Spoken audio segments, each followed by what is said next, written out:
आज के इस विश्लेषण में बात होगी एक ऐसे अदृश्य घुसपैठिए की जो हर साल दुनिया भर में करोड़ों लोगों को अपना शिकार बनाता है। इस हमलावर को हम इन्फ्लुएंजा या आम बोलचाल में फ्लू के नाम से जानते हैं। तो चलिए बिना वक्त गवाए इस विषय की गहराई में उतरते हैं और समझते हैं कि आखिर ये वायरस काम कैसे करता है और इससे जुड़े दस्तावेज हमें क्या बताते हैं। इस विश्लेषण को अच्छी तरह समझने के लिए इसे 5 मुख्य हिस्सों में बांटा गया है।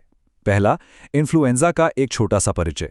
दूसरा, ये वायरस आखिर फैलता कैसे है। तीसरा, फ्लू के प्रमुख लक्षण। चौथा, बचाव के सटीक तरीके। और अंत में सबसे जरूरी बात, वो कौन सी स्थिति है जहां डॉक्टर से मिलना बिल्कुल तय हो जाता है। हर एक पहलू को बिल्कुल आसान शब्दों में समझाया जाएगा। तो सबसे पहले पड़ाव से शुरुआत करते हैं, इन्फ्लुएंजा, एक परिचय। आखिर ये दुश्मन जिसके बारे में इतनी चर्चा होती है, ये असल में है क्या? सीधे शब्दों में कहें तो इन्फ्लुएंजा मूल रूप से एक वायरल संक्रमण है। और इस अदृश्य हमलावर का मुख्य युद्ध का मैदान कहाँ है? हमारा श्वसन तंत्र, यानी हमारा रेस्पिरेटरी सिस्टम। ये वायरस नाक, गले और फेफड़ों को सीधे अपना निशाना बनाता है।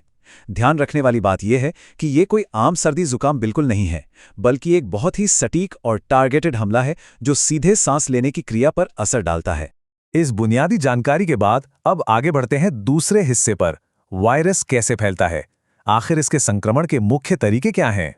हवा के जरिए होने वाला ये हमला दरअसल एक क्रमबद्ध तरीके से होता है। इसे ऐसे समझते हैं, जब कोई व्यक्ति जिसे पहले से फ्लू है खांसता या छींकता है तो ये वायरस हवा में छोटी छोटी बूंदों के रूप में फैल जाता है। अब जब कोई दूसरा व्यक्ति उसी हवा में सांस लेता है तो ये दुश्मन चुपचाप उस नए शरीर में प्रवेश कर जाता है। ये पूरा प्रोसेस एक सिलसिले की तरह काम करता है और इसीलिए हवा इस वायरस का सबसे बड़ा और आसान रास्ता बन जाती है। लेकिन खतरा सिर्फ हवा तक ही सीमित नहीं है।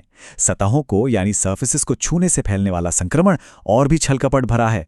हम रोजाना दरवाजे के हैंडल या मोबाइल फोन जैसी बहुत सी चीजों को छूते हैं और हैरानी की बात यह है कि इन पर यह वायरस घंटों तक जिंदा रह सकता है।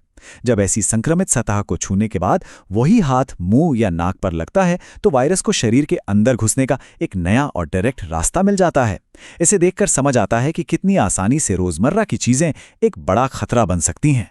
यहाँ एक बहुत ही गंभीर बात पर ध्यान देना जरूरी है।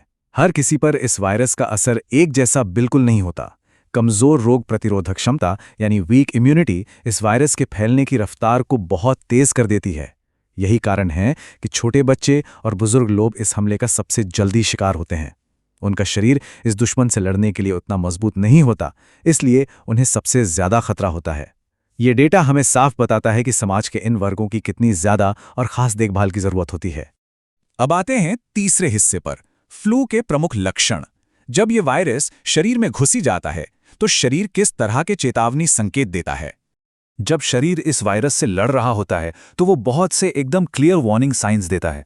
तेज बुखार आना, लगातार खांसी और गले में दर्द का होना, नाक बहना, पूरे शरीर में दर्द के साथ भारी कमजोरी महसूस होना और अचानक ठंड लगना, ये सभी लक्षण दरअसल एक अनचाहे नुकसान की तरह हैं। ये इस बात का सबूत है कि शरीर का इम्यूनिटी सिस्टम अंदर बैठे दुश्मन को खत्म करने के लिए एक लंबा युद्ध लड़ रहा है। इन्हीं लक्षणों को पहचानकर इस बीमारी की शुरुआती पकड़ होती है।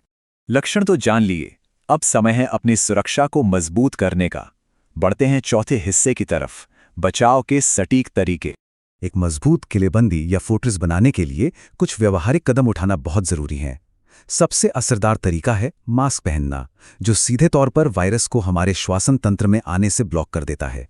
इसके बाद है बार बार हाथ धोना, जो उन सतहों के जरिए होने वाले संक्रमण की कड़ी को बिल्कुल तोड़ देता है। भीड़ भाड़ वाली जगहों से दूरी बनाए रखना और सबसे अहम, खांसते या छींकते समय मुंह ढकना। एक साथ देखा जाए तो ये छोटे छोटे कदम एक ऐसी ढाल बनाते हैं जिससे फ्लू का फैलना लगभग नामुमकिन हो जाता है। ये किसी भी हालत में सबसे सटीक बचाव प्रणाली है। पर कई बार पूरी तैयारी के बाद ही आगे का कदम उठाना ही पड़ता है, और यही है हमारा आखिरी सेक्शन, कब डॉक्टर से मिलें। ये तुलना समझना बेहद जरूरी है। एक तरफ है सामान्य लक्षण जैसे खांसी, नाक बहना या शरीर का दर्द।